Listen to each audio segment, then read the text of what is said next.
नमस्कार, HNI news में आपका स्वागत है। मैं हूं आपके साथ नम्रता शर्मा। आइए नजर डालते हैं खबरों पर। राजधानी भोपाल में social democratic party of India के द्वारा गठित कमेटी फॉर सोशल जस्टिस के तत्वाधान में सामाजिक न्याय संगोष्ठी का आयोजन किया गया। वहीं मालवीय ने बताया कि देश के संविधान में जिस प्रकार से मौलिक अधिकार दिए गए हैं, इसका पूर्ण रूप से पालन नहीं हो रहा है। जो कुछ मनुवादी विचारधारा के 15% लोग हैं इस देश में और 85% लोगों पर राज कर रहे हैं, उनके मानवीय अधिकारों का हनन किया जा रहा है। पूरी दुनिया में सबसे ज्यादा अत्याचार अनुसूचित जाति, अनुसूचित जनजाति एवं पिछड़ा वर्ग के लोगों के साथ इस देश में होता है। वहीं बिहार में अभी जातिगत जनगणना हुई तो पिछड़ा वर्ग की संख्या 60% है और ब्राह्मणों की 2% है और नौकरी में वह 94% है। हम यह मान करना चाहते हैं कि सामाजिक न्याय से जिसकी जितनी संख्या उनकी उतनी भागीदारी होना चाहिए। सुप्रीम कोर्ट में भी जज होना चाहिए, हाई कोर्ट में भी होना चाहिए, कलेक्टर एसपी उतने ही होना चाहिए। मुट्ठी भर लोगों ने पूरा कैप्चर किया हुआ है, इसलिए धर्म की राजनीति करते हैं। इसको लेकर पूरे देश के अंदर आंदोलन किया जाएगा, जिसकी शुरुआत मध्य प्रदेश से की जा चुकी है। क्या बहुत बड़ा कॉन्सेप्ट है ये, बाबा साहब अम्बेडकर ने ही कॉन्स्टिट्यूशन में इसको दिया है। जितने फंडामेंटल राइट्स है, जैसे आर्टिकल आप 15 देखेंगे या 14, 15 और आपका 24, ये सामाजिक न्याय को डिफेंस करता है। समानता और शैक्षणिक और आर्थिक रूप से पिछड़े हुए लोगों का उत्थान। और 24 ये कहता है कि 14 साल से कम उम्र के बच्चे और महिलाओं का खतरनाक उद्योगों में नियोजन नहीं हो सकता, उनको वहाँ से सुरक्षा।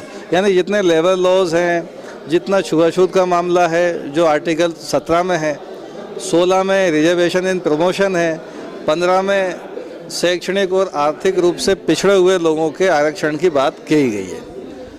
अब उसके तहत चूँकि सदियों से मनुवादी ब्राह्मणवादी व्यवस्था ने इस देश के 85% लोगों को कुचल के रखा।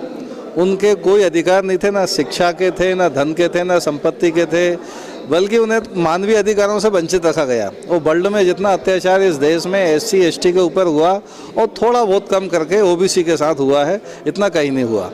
अब बिहार में जैसे कि जातिगत जनगणना हुई है तो पता चला कि 60% वहाँ पे OBC है और ब्राह्मणों की संख्या 2.1% है, लेकिन नौकरी में वो 94% है।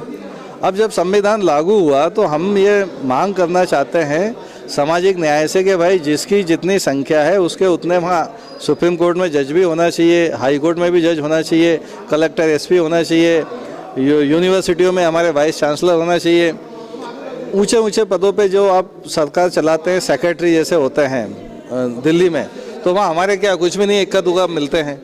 सारे मुट्ठी भर लोग कैप्चर किए हुए हैं भारत को, ब्राह्मणवादी लोग। और इन लोगों को इनके अधिकारों का एहसास ना हो, इसीलिए वो क्या करते हैं, धर्म के मसलों को आगे बढ़ाते हैं। और दूसरा जो है पाखंड अंधविश्वास के जो आयोजन है, कथा भागवत, ये करवा करके वो हमारे लोगों को उलझा के रखना चाहते हैं, जिससे कि हमारा ध्यान शिक्षा की तरफ से अलग हट जाए, बेरोजगारी की तरफ से अलग हट जाए, रोजगार की तरफ से अलग हट जाए। हमारे जो अधिकार संवैधानिक है उनकी हम बात ही ना करें, हम मंदिर की लड़ाई लड़ते रहें। भाई मंदिर का मसला ब्राह्मणों का है, SC ST का कोई मतलब नहीं है। तो आज जितनी भी देश में विपक्ष है उन्होंने सामाजिक न्याय की बात करना ही बंद कर दिया। कांग्रेस को देखिए आप, अगर BJP मंदिर की बात करती तो कांग्रेस कहती हम भी मंदिर जाएंगे, वो कथा करवाते हनुमान की तो हम भी कथा करवाएंगे। अरे दादा, आपकी लड़ाई तो इस वर्ग के लोगों के शिक्षा की, रोजगार की होना चाहिए, जो दलित, आदिवासी, मुसलमान।